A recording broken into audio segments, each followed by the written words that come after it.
Come ottenere buone crimpature dei terminali Molex Microfit con la pinza Flybox codice 603000. Questo è il pin da crimpare. Questa è la impronta per il filo da AVG22.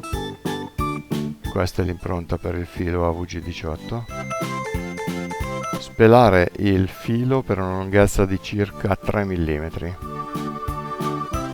Inserire il terminale in questo modo.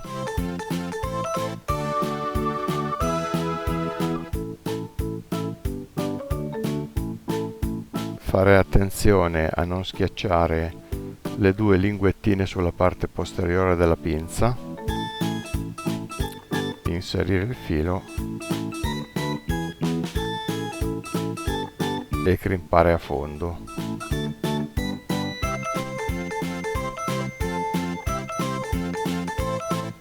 Trazionare sempre per controllare la bontà della crimpatura. Se invece succede questo,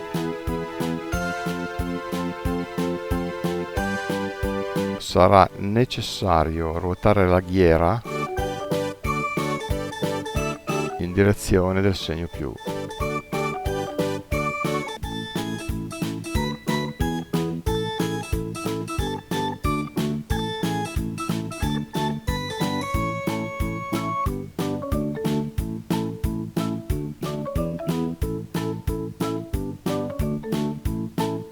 Una piega come questa dopo la crimpatura richiederà di ruotare invece la ghiera in direzione del segno meno.